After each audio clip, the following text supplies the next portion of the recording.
This is a video on how to tell if the front roller on a Precor treadmill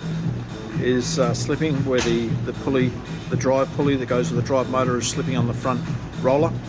If you just start the thing up, and when you tread on the treadmill, if you get a loud sound like that when you go to walk on it, or the mat stops and jerks, or it might not be as loud as that, but it's a very loud sort of screeching sound, that would mean that the front roller, which is the front roller that holds the running mat in place in the front here, the whole front roller would need to be replaced, which is removing this hood cover and replacing the whole front roller that has the black plastic pulley on this left side here that goes with a drive belt underneath this hood cover to the drive motor, and that black pulley is slipping on this front roller,